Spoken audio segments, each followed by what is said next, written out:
అందరికీ నమస్తే. రుణమాఫీ విషయంలో బీఆర్ఎస్కి అస్త్రం అందించిండు రేవంత్ రెడ్డి. బీఆర్ఎస్ నిజానికి వాళ్ళు కొన్ని విషయాల్లో చేసే అవకాశం ఉన్నా వాళ్ళు ఇన్ని రోజులు యాక్టివ్గా లేరు. ఇప్పుడు బీఆర్ఎస్కు ఒక ఆయుధాన్ని అందించిండు, ఒక కత్తి అందించిండు. ఎట్లా అందించిండంటే ఇట్లా రుణమాఫీ వైఫల్యం పైన గ్రామాలకు బీఆర్ఎస్ రాష్ట్ర సమితి పోతుందంట. భారత రాష్ట్ర సమితి సిద్దిపేటలో ఎమ్మెల్యే అధికారిక నివాసం పైన దాడి చేసిన వారిపై ప్రభుత్వం కేసు పెట్టాలి. ముఖ్యమంత్రి సొంత మీడియా ప్రతినిధులు సరే వీళ్ళు ఏం చేస్తారంటే 47 లక్షల మందికి రుణమాఫీ కావాలని చెప్పింది. 47 లక్షల మందికి రుణమాఫీ కోసం 40,000 కోట్లు అవసరమవుతుందని రేవంత్ రెడ్డి చెప్పారు. 31,000 కోట్లు అంటూ కేబినెట్ ఆమోదించింది.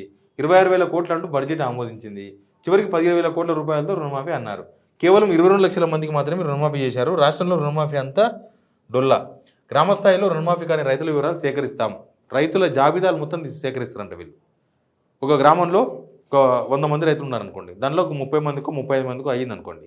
ఆ 35 మంది వంగ మిగతా 65 మందికి ఎవరు వాళ్ళ జాబితా సేకరిస్తామంటున్నారు. యాక్చువల్గా వీళ్ళు చేసినప్పుడు కూడా వీళ్ళు రుణమాఫీ చేసినప్పుడు కూడా 99,999 చేసినారు, మిగిలిన కొంతమంది. అందుకే వీళ్ళకి ఓటేయలేదు. మరి ఇప్పుడు వీళ్ళకి ఓటేసారు కదా కాంగ్రెస్కి. చేసినప్పుడు వీళ్ళు చేయాలి కదా, వీళ్ళు చేయలేదు.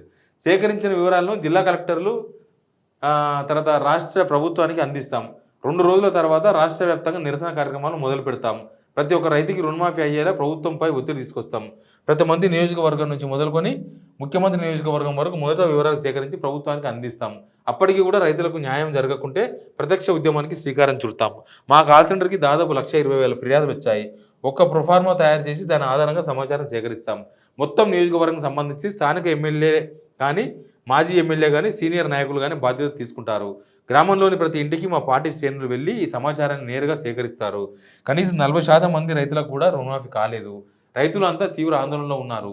రైతు రుణమాఫీ విఫలమైన నేపథ్యంలో దాని నుంచి దృష్టి మళ్లించేలా అటెన్షన్ డైవర్షన్ కార్యక్రమాలు కాంగ్రెస్ పార్టీ చేస్తుంది. ఒకవైపు ముఖ్యమంత్రి 100% పూర్తి అయిందని చెబుతుంటే ప్రభుత్వం రుణమాఫీ కాని వాళ్ళ కోసం ప్రత్యేక కౌంటర్లు పెట్టడం వారి డొల్ల వైఖరికి నిదర్శనం. ప్రభుత్వంలో ఉండి ప్రభుత్వ ఆస్తులపైన దాడులు చేయించడం దేనికి నిదర్శనం? ఇది మొత్తానికి బీఆర్ఎస్కు ఒక పెద్ద అస్త్రాన్ని అయితే ఇచ్చిండు రేవంత్ రెడ్డి. ఎందుకంటే ఇప్పటిదాకా ఎలక్షన్ అయిపోయిన తర్వాత ఇంకా డైలమాలో ఉండి, ఎలక్షన్ అయిపోయిన తర్వాత ఇంకా కోలుకోలేని వాళ్ళు, ఎలక్షన్ ఓడిపోయి ఇక నిస్తేజంలో ఉన్న వాళ్ళకు ఇది ఒక అస్త్రం. ఇప్పుడు వీళ్ళు ఏం చేస్తారు? గ్రామ స్థాయిలో, మండల స్థాయిలో, నియోజకవర్గ స్థాయిలో, జిల్లా స్థాయిలో, రాష్ట్ర స్థాయిలో మొత్తం అందరిని యాక్టివ్ చేస్తారు. ఇప్పుడు అందరూ పోయి ఈ సమాచారం సేకరించి ధర్నాలు, నిరసనలు, ఎంఆర్ఓ ఆఫీసులు, కలెక్టర్ ఆఫీసులు, ఇక్కడ సెక్రటేరియట్, కలెక్టర్, ఇంకా సీఎం ఆఫీసులు, ఇట్లా మొత్తం అందరిని ఒకసారి ఏమంటారు, ఒకసారి పండుకున్న లేపుతారు చూడు, అట్లా ఇచ్చిండు రేవంత్ రెడ్డి. రేవంత్ రెడ్డి ఒక అస్త్రాన్ని ఇచ్చిండు. రేవంత్ రెడ్డి రాజకీయం పాలన 2 ఒకటి కాదు, 2 వేరు చేస్తే ఆయన సరిగ్గా పాలిస్తాడు. ఆయన సోషల్ మీడియా ద్వారా రాజకీయం చేసి సోషల్ మీడియా ద్వారానే పరిపాలించడం సాధ్యం కాదు. పరిపాలన అనేది గ్రౌండ్లో జనాలలో ఉండాలి. ఫేస్బుక్లోనో వాట్సాప్లోనో కుదరదు. మీరు ఎంతమంది సోషల్ మీడియా వారియర్స్ పెట్టుకున్నా గ్రౌండ్లో సిచ్యువేషన్ ఉంటేనే సోషల్ మీడియా ఇంపాక్ట్ చూపిస్తుంది. అంతేగాని మీరు సోషల్ మీడియాలోనే రాజకీయం చేసినట్లుగా సోషల్ మీడియాలోనే పరిపాలిస్తామంటే జనాలంతా సోషల్ మీడియాకు దూరంగా చాలామంది ఉన్నారు. వాళ్ళందరికీ రీచ్ కాదు ఆ పరిపాలన. ఇప్పుడు వీళ్ళకి ఒక అస్త్రం ఇచ్చారు. మీరు వీళ్ళందరూ గ్రామాన్ని తిరిగేందుకు వీళ్ళకు అవకాశం ఇచ్చారు.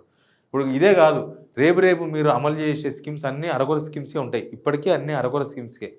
లాస్ట్కు ఉచిత బస్సు కూడా అరకొర స్కీమే. బస్సు ఆర్టీసీలో ఉచిత ప్రయాణం అన్నారు, ఎక్స్ప్రెస్కు తర్వాత ఆర్డర్కి మాత్రమే ఉచిత ప్రయాణం ఎందుకు ఇచ్చిండ్రు? డిలక్స్కి ఎందుకు ఇవ్వాలి? లగ్జరీకి ఎందుకు ఇవ్వాలి? ఏసీ బస్సులు ఎందుకు ఇవ్వాలి? అది కూడా పాక్షికమే. రుణమాఫీ పాక్షికమే, సిలిండరు పాక్షికమే, 200 యూనిట్ల వరకు ఉచిత కరెంటు పాక్షికమే, అన్ని పాక్షికమే. మళ్ళీ ఫుల్ ఏముంది ఇక్కడ స్కీమ్? ఫుల్ స్కీమ్ ఎక్కడుంది? రేవంత్ సర్కార్ వచ్చిన తర్వాత, కాంగ్రెస్ సర్కార్ వచ్చాక ఏమున్నది? ఏమీ లేదు. అన్ని సగం తుంకలు చేసి అమలు చేశారు. ఇప్పుడు రుణమాఫీతోన అదంతా డొల్లదనం అంతా బయటపడ్డది. రుణమాఫీతో మీ స్కీమ్స్ వ్యవహారం అంతా బయటపడ్డది. ఇప్పుడు బీఆర్ఎస్ వాళ్ళకు ఒక అస్త్రం దొరికింది, ప్రధాన ప్రతిపక్షానికి ఒక అస్త్రం దొరికింది. బీజేపీ కూడా ఈ అస్త్రాన్ని అందుకోవచ్చు లేటుగానైనా సరే.